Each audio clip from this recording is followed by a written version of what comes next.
Boa tarde a todos, boa tarde, queridos irmãos. Estamos aqui para mais uma reunião doutrinária da FABEM e vamos dar início agradecendo a presença de todos e que muita paz, muita harmonia, muito equilíbrio possa estar nos lares de todos vocês. Iniciando a nossa reunião de hoje, vamos convidar a Sueli para a nossa leitura preparatória. Sueli, deixa eu ver se... Tá. Sueli, querida. Gente, um minutinho. Ah, agora sim. Sueli? Oi. Oi. Oi, estou me ouvindo? Sim, estou te ouvindo. Você pode fazer a nossa leitura dessa tarde? Posso. Obrigada. Essa mensagem é de Emmanuel, do livro Vinha de Luz, que ele é psicografado por Chico Xavier. Mas os cuidados deste mundo, os enganos das riquezas e as ambições de outras coisas, entrando, sufocam a palavra e fica infrutífera. Jesus está no Evangelho de Marcos, capítulo 4, versículo 19. A árvore da fé viva não cresce no coração miraculosamente. Qual acontece na vida comum, o Criador dá tudo, mas não prescinde do esforço da criatura.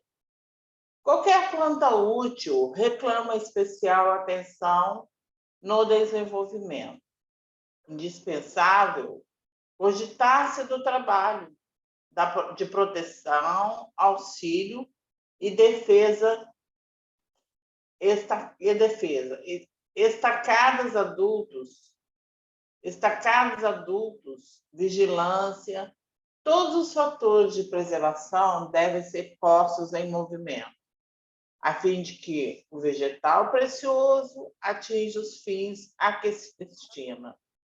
A conquista da crença edificante não é serviço de menor esforço.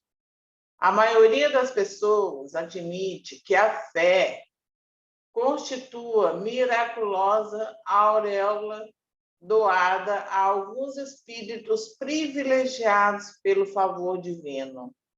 Isso, contudo, é um equívoco de lamentáveis consequências. A sublime virtude é construção do mundo interior, em cujo desdobramento cada aprendiz funciona como orientador, engenheiro e operário de si mesmo. Não se faz possível a realização quando excessivas ansiedades terrestres de parceria com enganos e ambições inferiores, tortura o campo íntimo, à maneira de vermes e malfeitores atacando a obra. A lição do Evangelho é semente viva. O coração humano é receptivo tanto quanto a terra. É imprescindível tratar a planta divina com desvelada ternura e instinto enérgico de defesa. Há muitos perigos sutis contra ela, mas quais sejam os tóxicos dos maus livros, as opiniões ociosas, a discussão excitante, o hábito de analisar os outros antes do autoexame.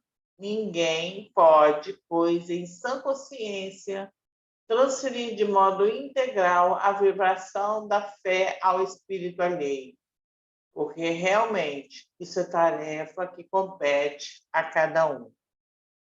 Graças a Deus. Obrigada, Sueli. Vamos pedir a Fátima Lovati para que faça a nossa prece inicial. Boa tarde a todos. Boa tarde, querida. Então vamos nos transportar lá para a FABEM. Vamos nos imaginarmos todos lá no salão da FABEM. Vamos sentir aquela brisa, o barulhinho dos pássaros. E vamos agradecer ao Pai, à Divina Misericórdia, por essa oportunidade divina de estarmos aqui todos reunidos. Vamos pedir também ao Pai que envolva a nossa irmã Ayla, para que possa serenar todos os corações, para que possamos captar a mensagem que ela vem nos trazer.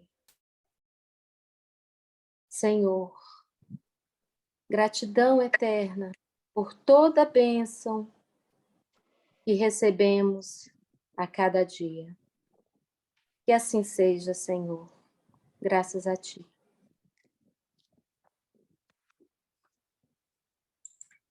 Que assim seja. Bom, meus amigos,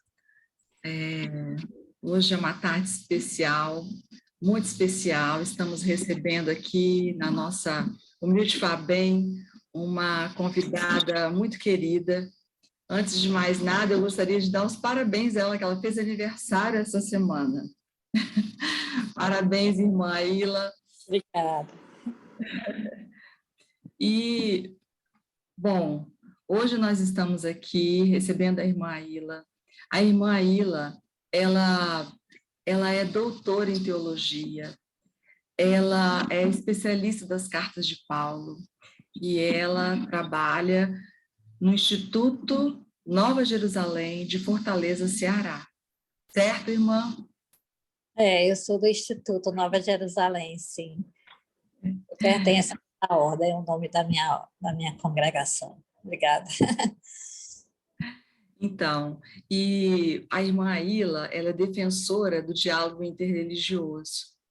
Então, ela está sempre de coração aberto para palestras com cristãos, muçulmanos, budistas, enfim, ela não tem o menor preconceito e isso é motivo de muita alegria.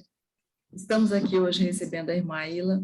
Irmã, nós temos aqui, todos são especiais que vieram assisti-la, mas temos aqui o menino Vitor Hugo, que veio assisti-la também, que tem muito carinho. Seja bem-vindo, Vitor Hugo, querido. Quer dar um oi para o pessoal? Dá um oi para a irmã Ayla. Boa tarde para todo mundo. Eu fico enormemente feliz. Assim, a irmã Ayla não me conhece, mas eu a conheço e admiro profundamente o coraçãozinho dela. Espero que Jesus possa conduzir as reflexões dela e conduzir para a gente aprender bastante. Obrigada. Obrigada, querido. Irmã Ayla, nós estamos aqui sedentos, querendo ouvi-la, estamos muito felizes, sinta-se abraçada pela FABEM e vou passar a palavra, ok? Eu estou aqui fazendo aqui o que no Nordeste se chama de gambiarra. Eu estou falando e ouvindo pelo celular, né? E acho que vocês estão me ouvindo.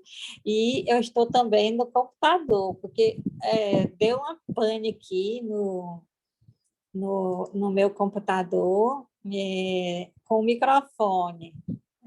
Então, eu fiz assim, como as figuras, coisas que eu quero mostrar estão no computador, eu tenho que usar o computador. Mas aí o áudio né, transmissão do microfone e do áudio eu estou fazendo pelo celular. É uma coisa assim que a gente tem que se virar nos 30, né? Mas o importante é que tudo está dando certo. Sim. Eu vou ver se eu consigo... acho que eu preciso de permissão para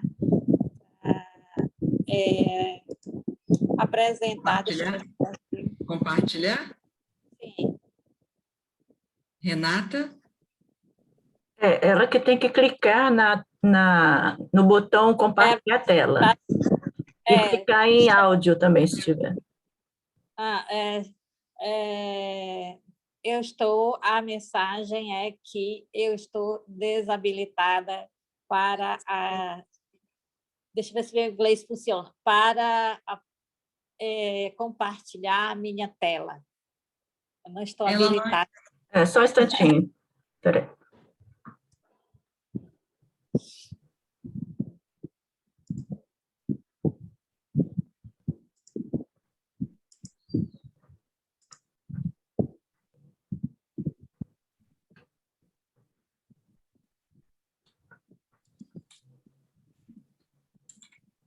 Agora sim.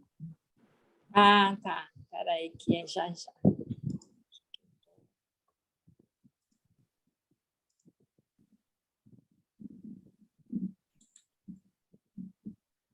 Certo.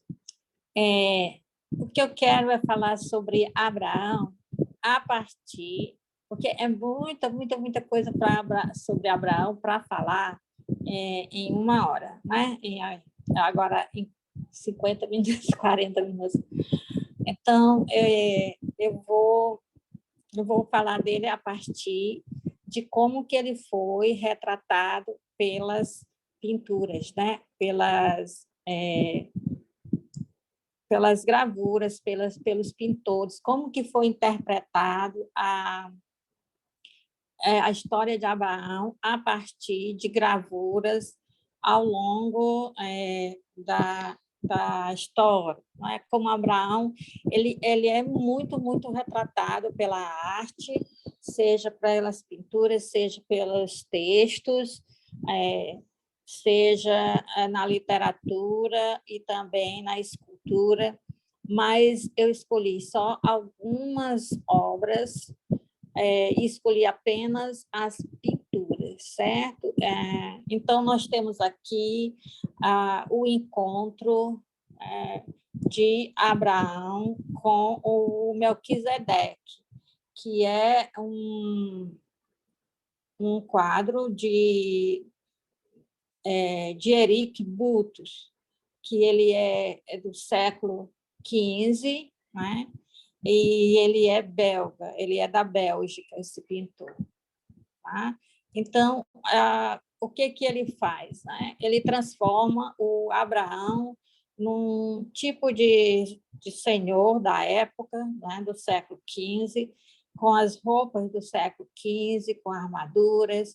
E, nesse momento, assim, esse encontro de Abraão com Melquisedeque é assim, um tema fundamental na escritura, porque Abraão ele foi convidado para... Está escutando? Está todo mundo escutando, tá? Acho que sim. Então, Abraão foi escolhido por Deus para instaurar o monoteísmo, né? Para preparar, né? Hoje em dia a gente sabe preparar a vinda de Jesus, né? Então, era preciso que o monoteísmo fosse divulgado. E então, o Abraão começa a seguir as inspirações que vêm desse Deus que ele não conhecia, né? e que se manifesta com ele. Claro que existe muito simbolismo no texto, né? Mas o que acontece de fato é que Abraão empreende uma nova caminhada, sai da terra dele, sai do ambiente em que ele vive, e ele vai, né, seguindo adiante, sem saber direito como é. Mas aí ele encontra, né? Ele encontra com esse Melquisedeque, né? Então, esse senhor que está doando alguma coisa para ele, né? É um sacerdote, né? Que trouxe pão e vinho, e esse sacerdote ele fez uma grande mudança em Abraão, né? Porque Abraão não sabe direito como é esse Deus e como agradar esse Deus e que tipo de culto se deve fazer a esse Deus. E Melquisedeque ensina a ele que tipo de culto seria, e traz pão e vinho para dizer que o culto que agrada a Deus é uma refeição, não é? Uma refeição com os alimentos básicos, né, daquela época, por quê? Porque numa refeição as pessoas são iguais, numa refeição as pessoas entram em comunhão, né? E se acreditava que a refeição, quando se tomava do mesmo alimento, a vida da pessoa passava a fazer parte da vida da outra pessoa, porque eles assimilavam o mesmo alimento ia dar vida para todas aquelas pessoas. Então, por isso se evitava de tomar refeição do mesmo alimento que uma pessoa que tinha uma vida totalmente diferente, uma vida desregrada, uma vida confusa. E aí o mais importante dessa figura é assim a forma como Abraão acolhe, né, o pão e o vinho.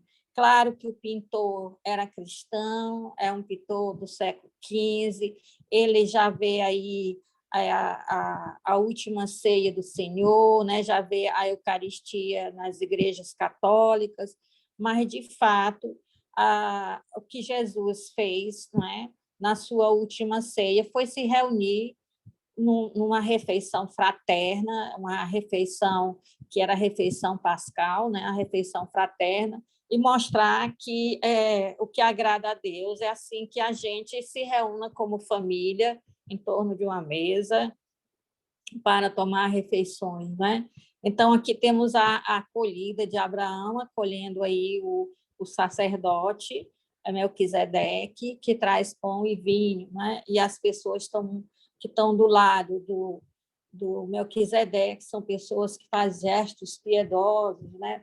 Retratados com as roupas da época, do século XV, né? E eles se encontram num vale, né?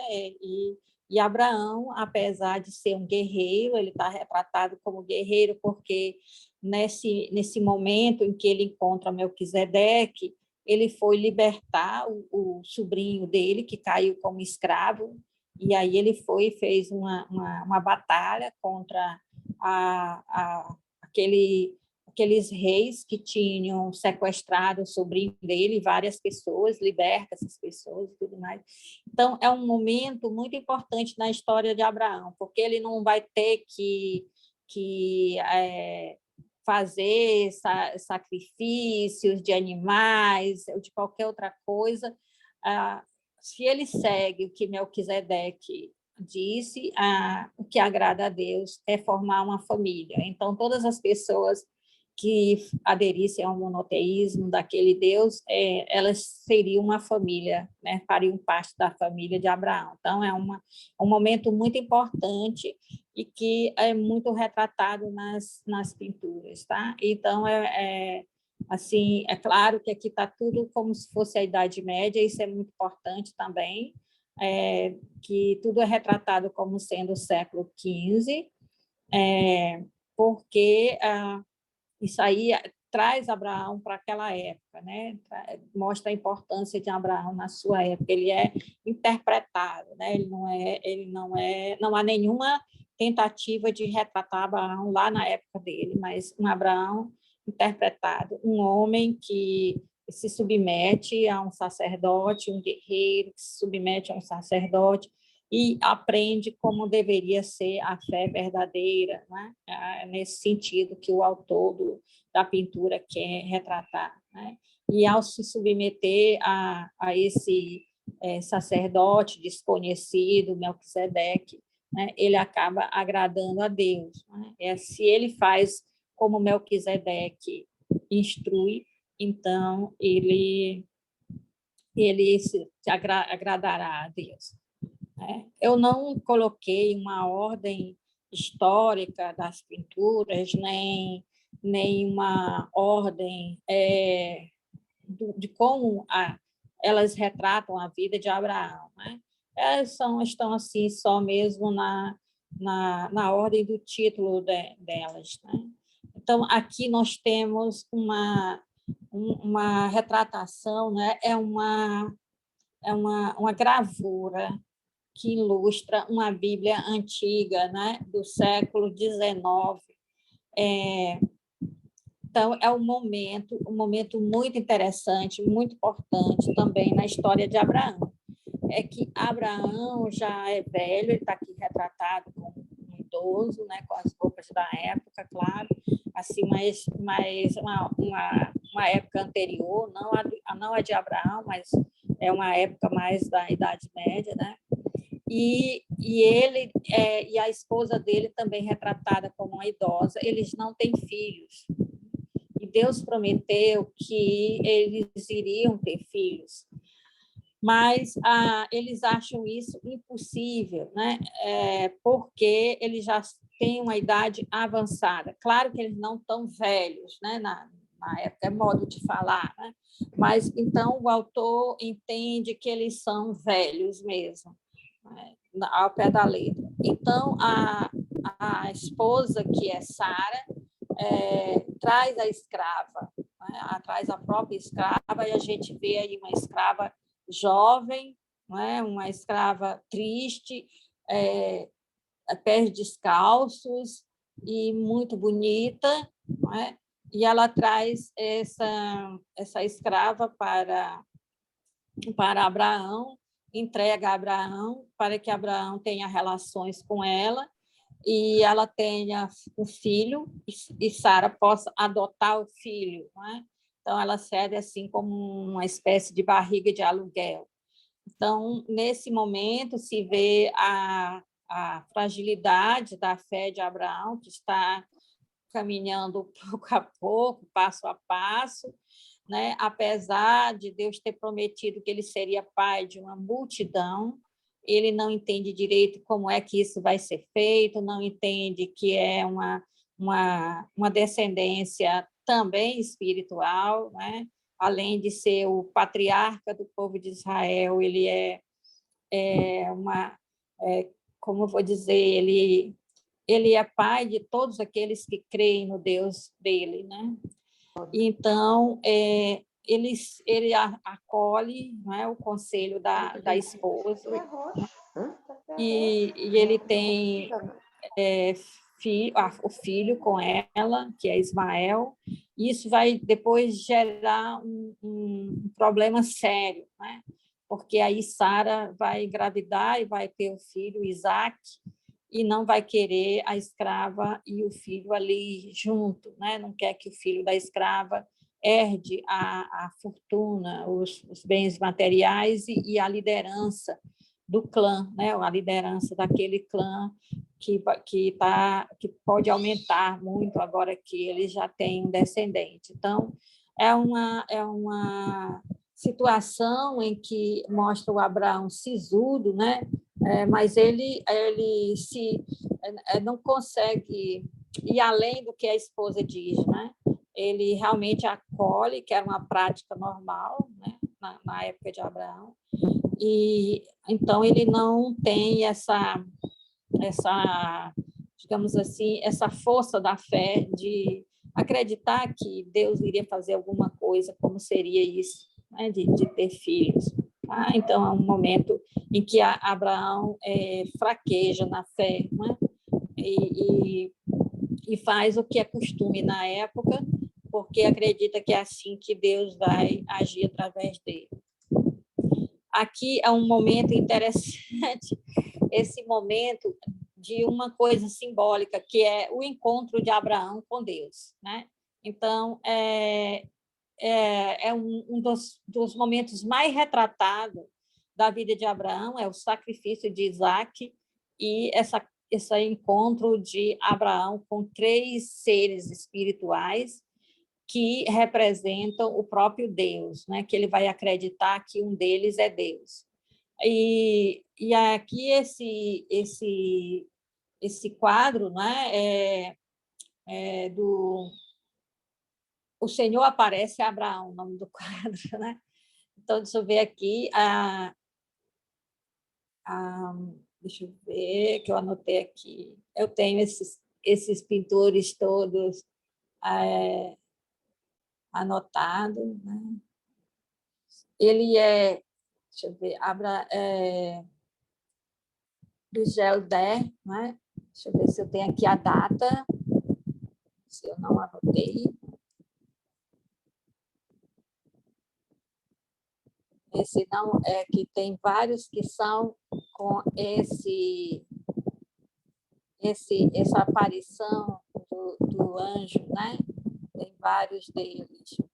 Esse aqui eu não anotei. Eu não anotei esse aqui.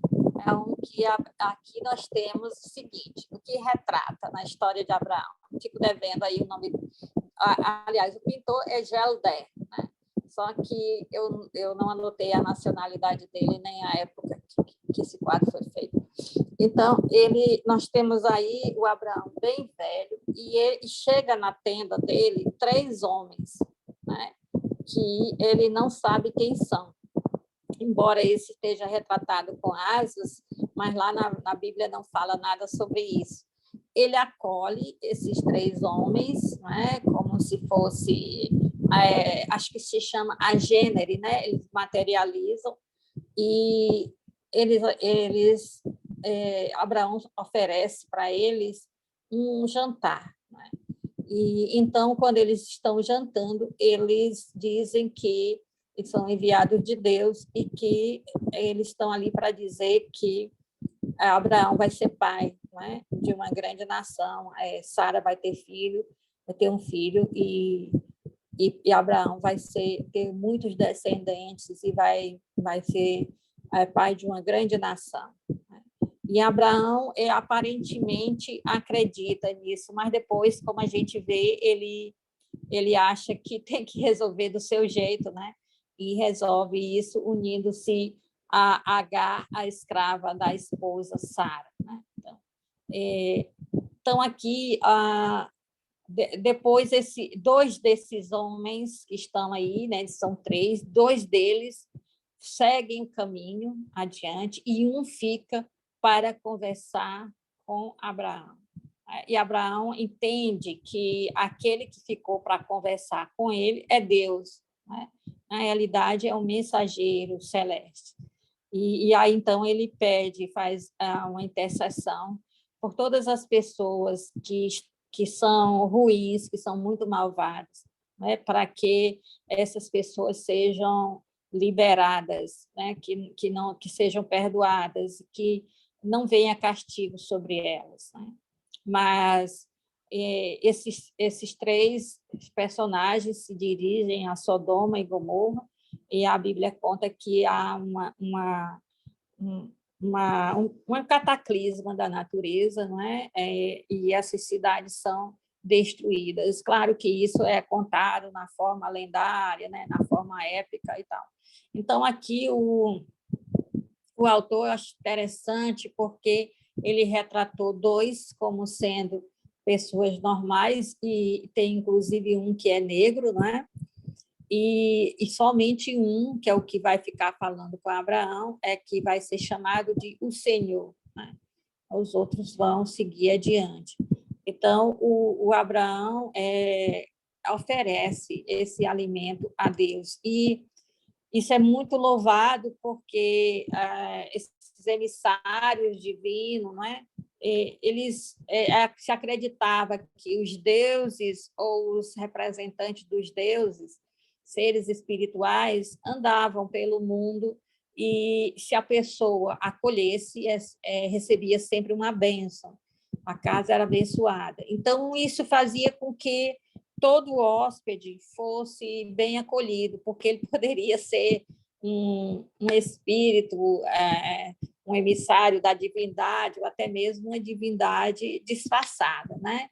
Então, Abraão não pensou nada disso, ele viu somente 3 viajantes que poderiam estar cansados e famintos e hospedou a essas pessoas, né? Depois, lá no Novo Testamento, vai dizer assim, olha, vocês têm que ter o exemplo de Abraão, que sem saber hospedou anjos, né?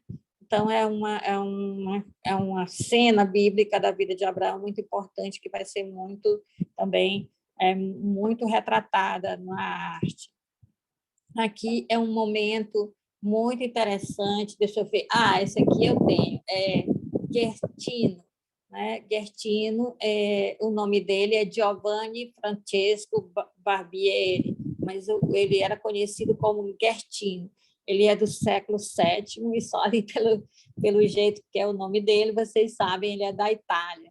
Então, ele retratou Abraão mandando embora a escrava, né, com a qual ele tinha tido o filho, e o filho. Né?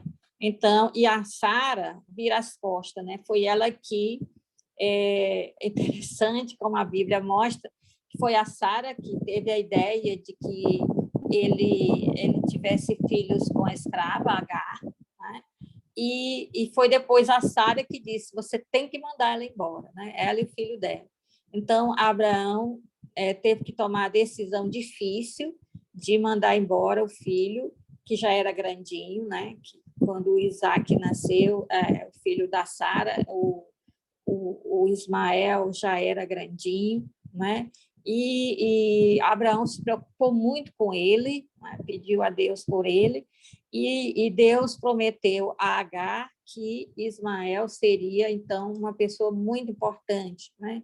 Que Ismael seria da mesma forma que Deus abençoar Isaac, o filho da esposa livre, e abençoar Ismael também. Mas aí foi uma coisa que cortou o coração de Abraão, mas ele teve que assumir a responsabilidade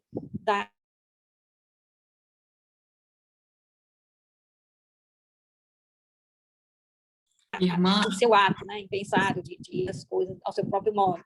Oi. Diga.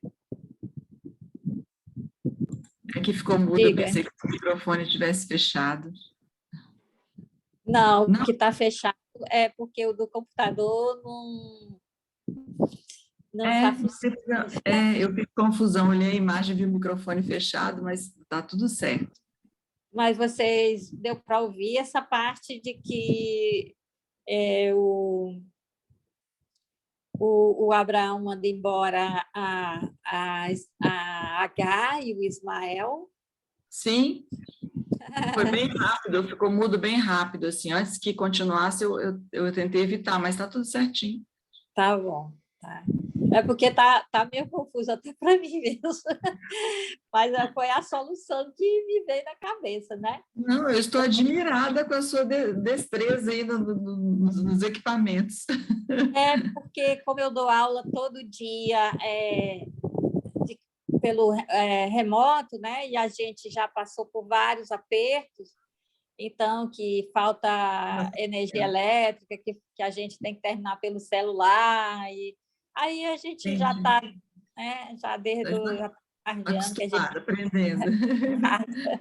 É verdade. Tá bom. Então, isso aqui é uma coisa que eu já fiz outras vezes. Olha essa daqui, né? Essa gravura é muito interessante. Deixa eu ver aqui, só para ver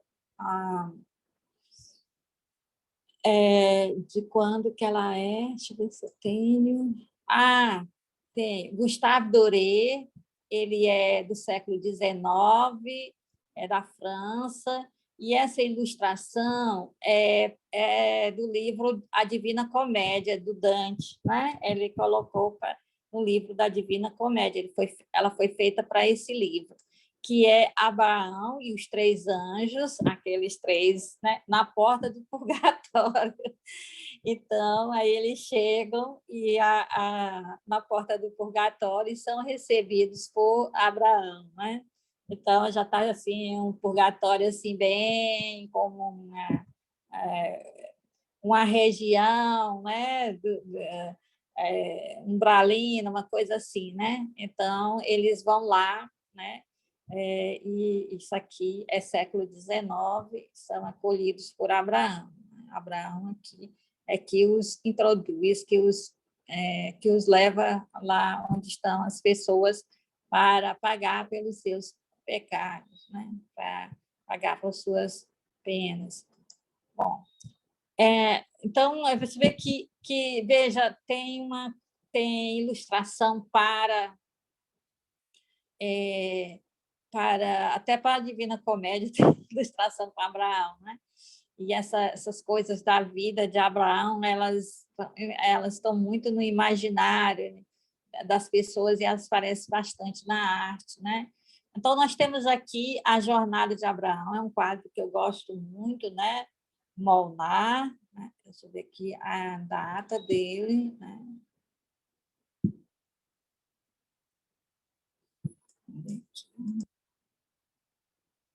Jornada de Abraão.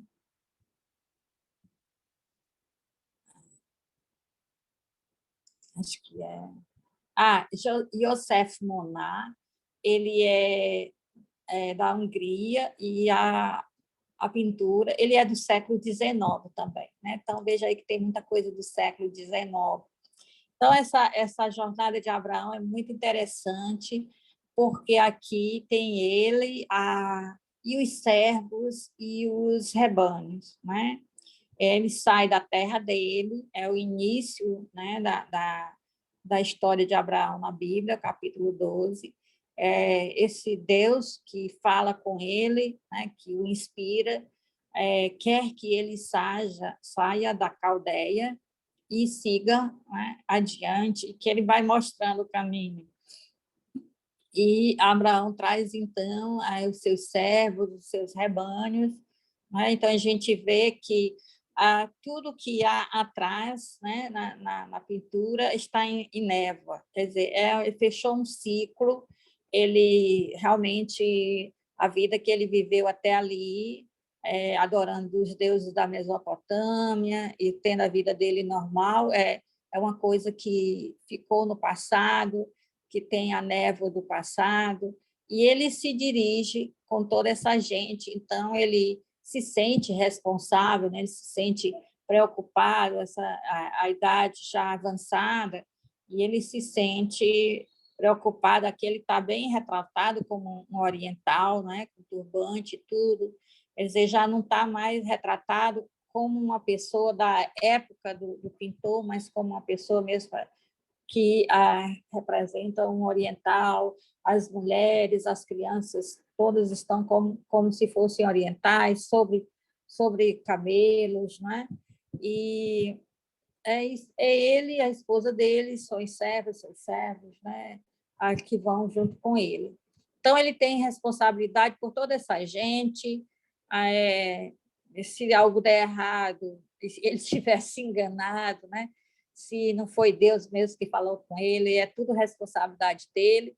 E ele passa por um momento de aridez. Eu acho que talvez essa terra árida onde ele esteja pisando é muito mais do que dizer que que ele está indo por lugares que não são apropriados, não são fartos, não tem fertilidade, mas é também, quer dizer, às vezes, o próprio momento que ele está vivendo, né? Que é um momento de preocupação, de incertezas, é um momento que ele não sabe direito como é que vai ser, o que vai acontecer, e eu gosto muito desse texto, né?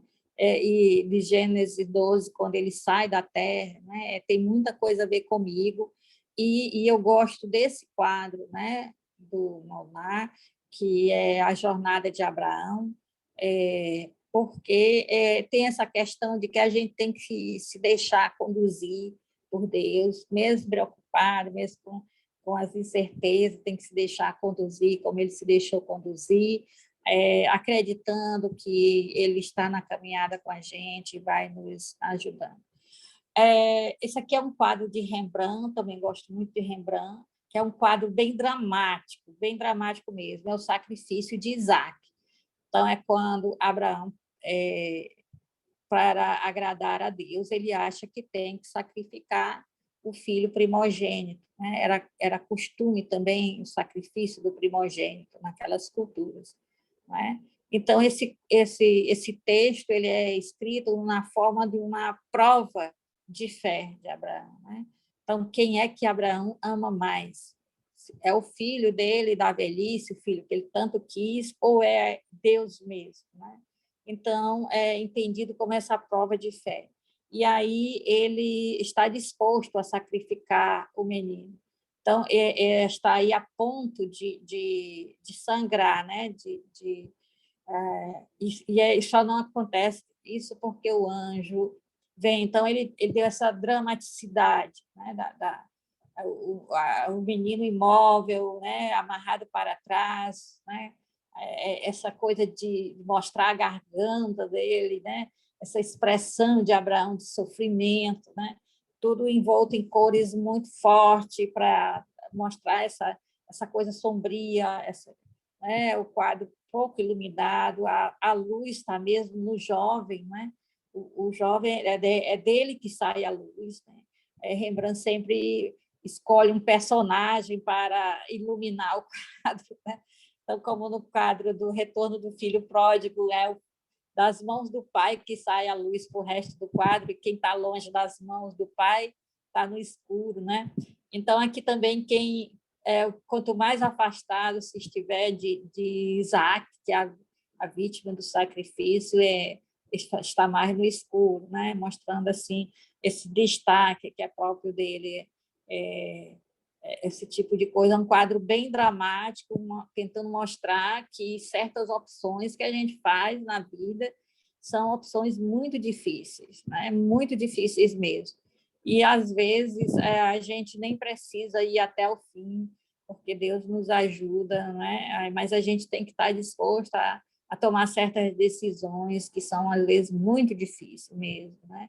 Nossa família passou por uma decisão difícil, porque quando nosso pai teve câncer, já estava bem avançado e ele optou por não fazer o tratamento, né? Não fazer a químio, porque também não ia adiantar muito. E não queria ir para o hospital, queria ficar cuidado em casa até partir. Então, a gente teve que decidir se a gente ia acatar essa decisão dele ou não. E nós resolvemos acatar. Por mais terrível que fosse, vê-lo definhando cada dia em casa, né? Mas a gente ficou no Calvário junto com ele. Então, é uma decisão difícil, né? Foi para ele e para nós, né? Mas nós respeitamos essa decisão dele. Às vezes, a gente tem que entregar assim a pessoa que a gente ama, né? No altar mesmo, sacrificar e fazer a coisa certa, né? Mas algumas decisões são bem complexas, bem difíceis. Bom, aqui é de novo o sacrifício de Isaac, né? Então, eu nem falei, eu me empolguei com Rembrandt, ele é do século XVII, da Holanda, né? Aí, aqui nós temos do Caravaggio, que é do século XVI, na Itália, a mesma cena, né? Temos Abraão bem velho, bem sofrido, a expressão bem sofrida. E agora nós temos aqui uma coisa bem interessante, que é a face do jovem, né?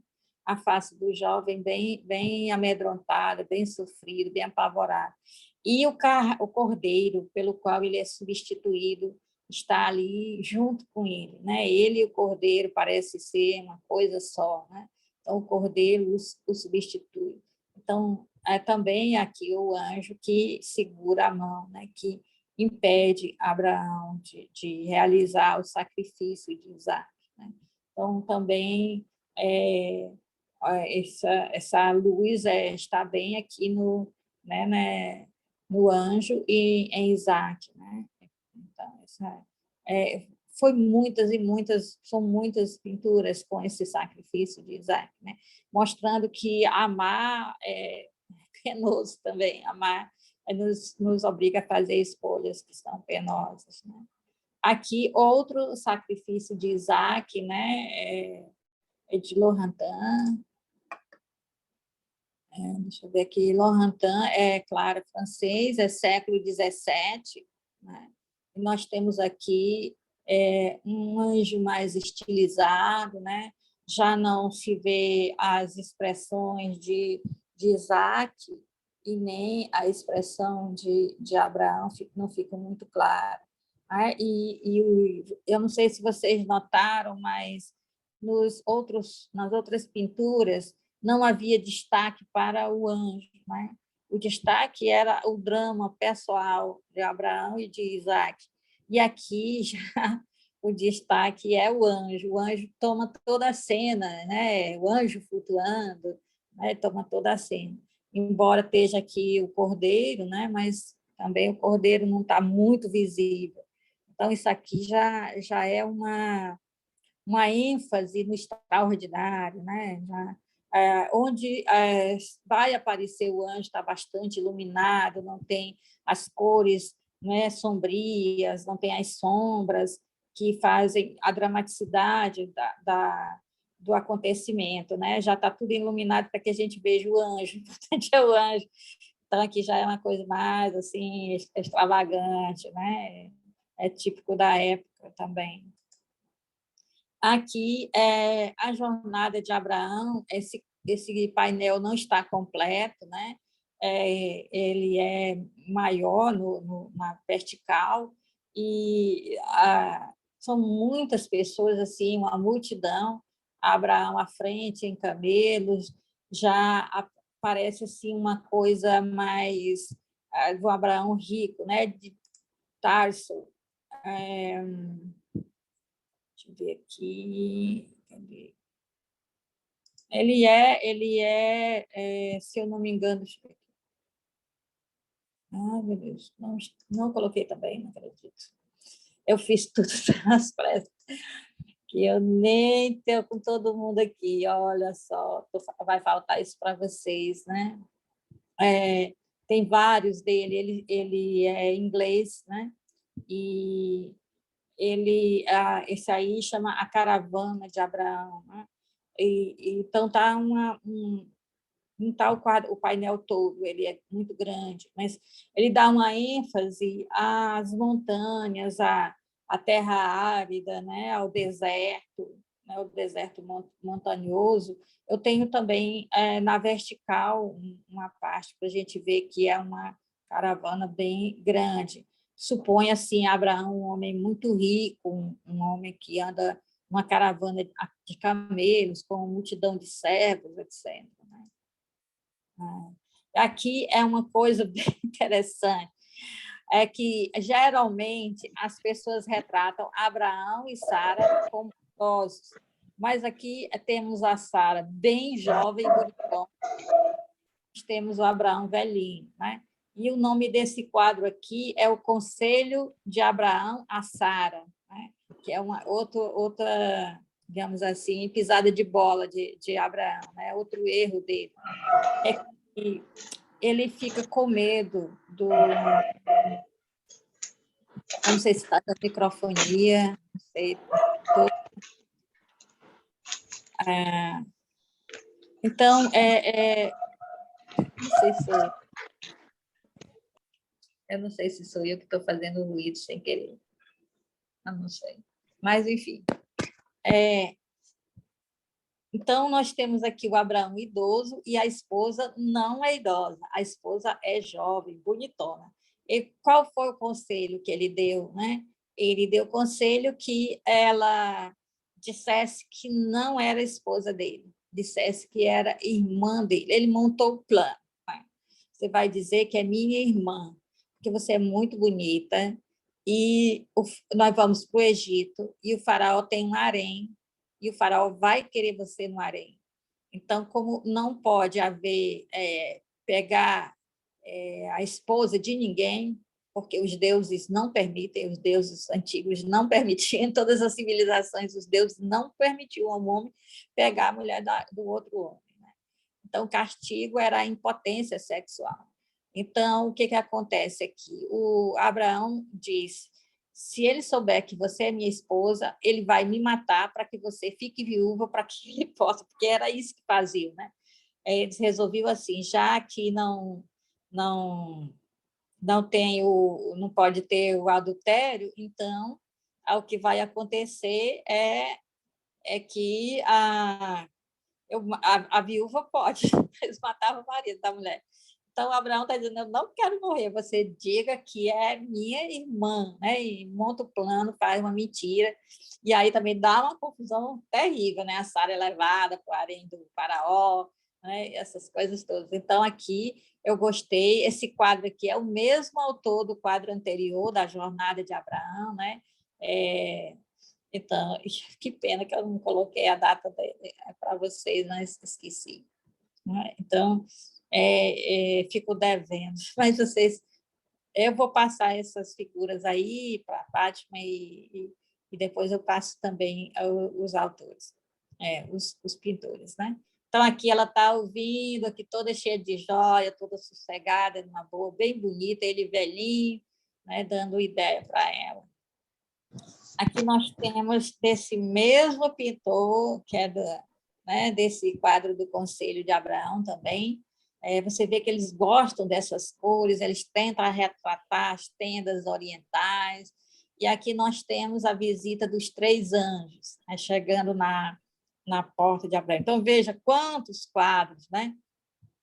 Quantos quadros retratando essa visita dos 3 emissários celestes até Abraão. Então, Abraão aqui está prostrado. O autor pesquisou muito bem, o judeu não ajoelha, né? Ele se prostra quando ele quer. Quem se ajoelhava era o soldado romano, né? Porque o soldado romano não conseguia baixar a cabeça, né? Por causa da armadura, do capacete, então ele dobrava o joelho, né? Então, o que se fazia diante de uma autoridade era baixar a cabeça ou então se deitar por completo no chão, né? Prostrado no chão. Então, era assim que o judeu fazia, né? Ajoelhar é coisa do Império Romano. Que nós temos, do mesmo autor, agora na vertical, né? Que não ficou claro da outra vez o tamanho da caravana, né? É uma caravana aí que é enorme, a caravana de Abraão, né? Então, como se Abraão fosse rico. E aqui nós temos esse desenho de Venceslau Rolar, né? Deixa eu ver aqui.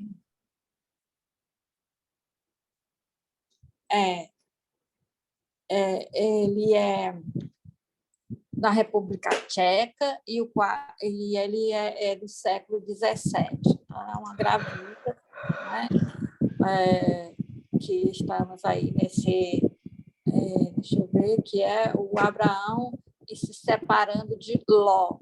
É mais raro ver Abraão e Ló.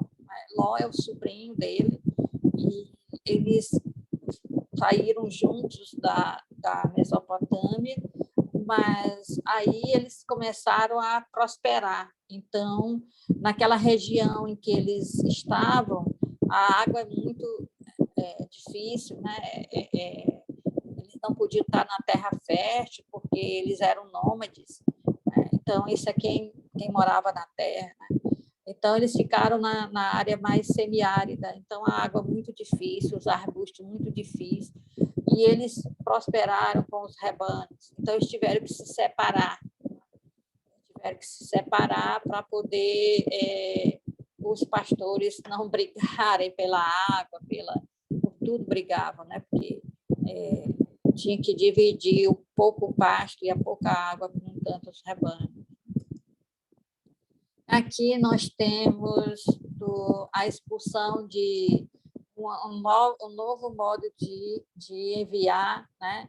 de falar, de mostrar, de interpretar, Ismael e Agar sendo expulsos, né? Sara só olhando lá nas sombras, né? Foi ela que exigiu. Nós temos uma expressão bem triste de Abraão, né? Porque o filho está indo embora, ela está levando só aquilo que ele entregou, que é a água e um pão que vai se acabar logo e eles vão morrer, né? Obviamente. Então, esse aqui,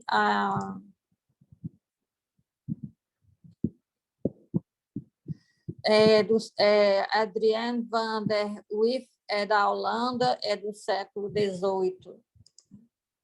E é isso. Eu quis apenas trazer aqui algumas coisas para vocês, né? Agora eu tenho que parar. Tenho que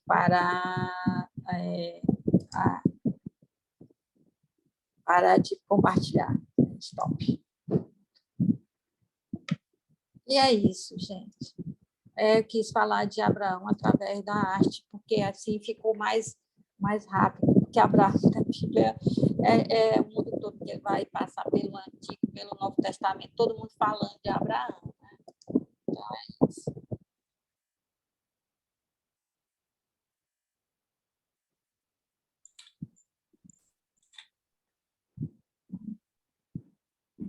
Muito obrigada, irmã. Muito obrigada por esse carinho de separar as obras para nos mostrar. Tanta coisa que a gente pode aprender com uma simples pintura, simples entre aspas, né? Eu tive que ver os detalhes da pintura, mas pelo menos o visual, ele mexe muito com a imaginação da gente, a gente fixa mais, né? Sim, sim. E quanto mais a gente estuda, a gente consegue entender a história que tem em cada quadro desse, né? Então, muitas vezes, a gente tem um olhar e depois de estudar a história daqueles personagens, a gente vai ter um outro olhar sobre o mesmo quadro, né? Muito, muito legal. Irmã, a gente está se sentindo muito feliz com a sua presença aqui na FABEM, que seja apenas a primeira vez de muitas. Ainda tenho certeza que a irmã vai voltar para falar também de Paulo de Tarso, né? Aqui para que a gente aprenda mais sobre o apóstolo Paulo. Fica aí já um convite para uma próxima vez. E gostaríamos muito mesmo de agradecer e fazer esse novo convite. E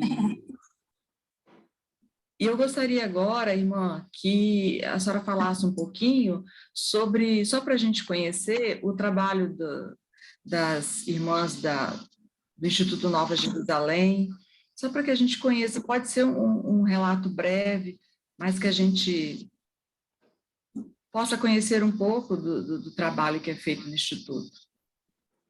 A gente trabalha com 3 dimensões, né? A dimensão da espiritualidade, no sentido de propor retiros, conduzir retiros, e que as pessoas possam meditar mais, possam se interiorizar, cuidar do seu mundo interior.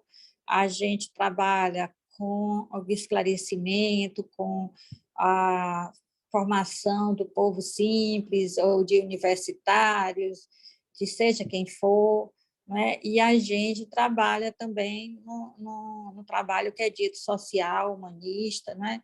A gente sempre está em lugares muito pobres, que precisam da nossa ajuda. Nós temos casas com poucas irmãs, são nos bairros pobres, uma casa igual a qualquer casa do bairro, né? Geralmente nós estamos 3 ou 4 na casa, e nós estamos, eu estou aqui em Teresina, no Piauí. Eu vim agora em janeiro, né? Então eu tô aqui para trabalhar mais com a zona rural, além de trabalhar na universidade, né? Então eu estou para trabalhar com o povo da zona rural, que eu gosto muito, né? Mas aí por causa da pandemia está assim tudo confuso, né? Mas assim que terminar a pandemia eu vou realmente saber qual é a proposta que eu vou trabalhar com eles, onde mais especificamente. E lá em Fortaleza eu trabalhei durante 10 anos nas comunidades, né? No Pirambu, que é uma área muito cheia do tráfico de drogas, com muitos desafios. E em Belo Horizonte, nós vivíamos num asilo de idosos, que é dos Vicentinos, um asilo filantrópico, né, que os idosos sem condições iam, e nós passamos 10 anos lá. Eu já estou há 32 anos na Nova Jerusalém, né? É isso, basicamente, a gente trabalha com a dimensão da oração, do esclarecimento e mesmo com as pessoas mais pobres. esse tipo de trabalho, 3 frentes, todo mundo, né? Todo mundo é convidado a estar nessas 3 frentes, não só nenhuma.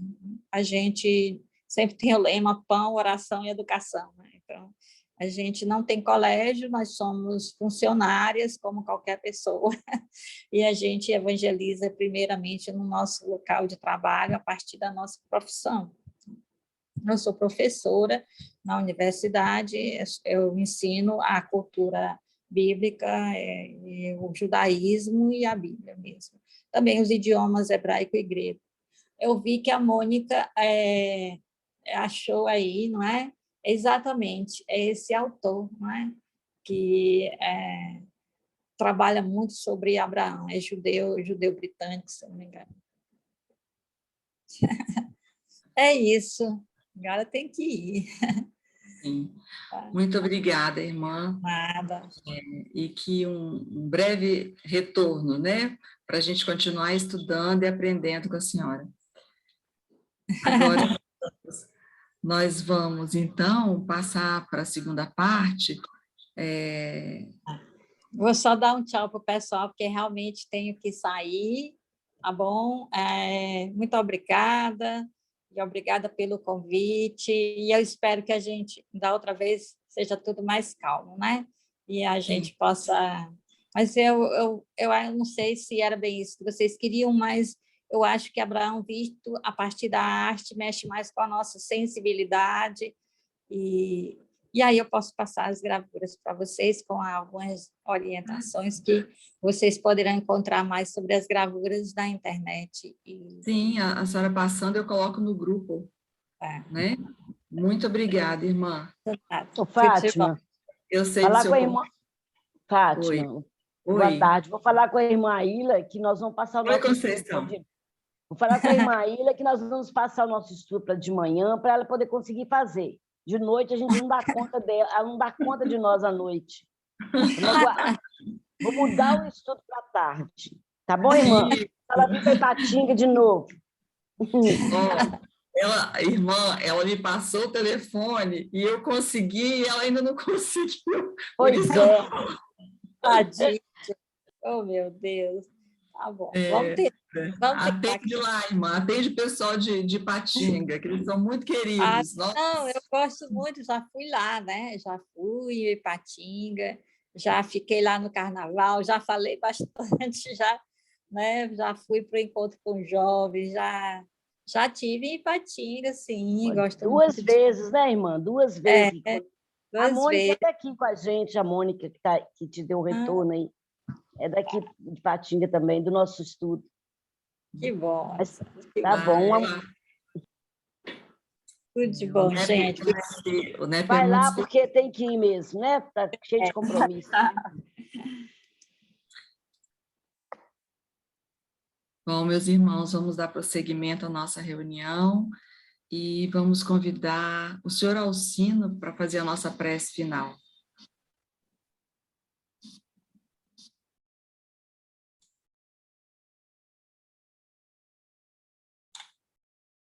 Senhor Alcino?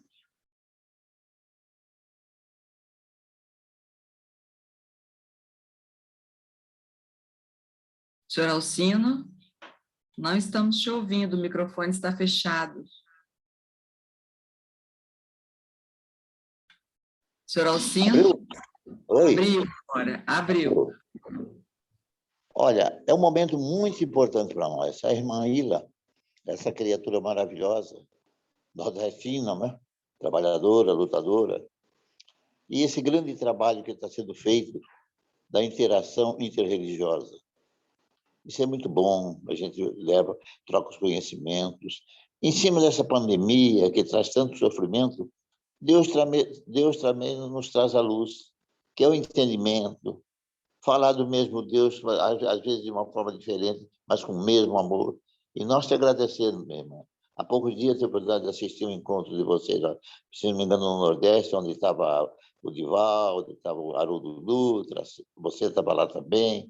Quer dizer, então foi uma grande emoção. E nessa emoção nós vamos levando a Deus o nosso agradecimento. Desta tarde fria na natureza, mas muito aquecida em nossos corações. Para onde existe amor, existe compreensão, existe trabalho e benefício dos que precisam. O amor está sempre presente, esse calor chega em nossas vidas. Obrigado, Pai.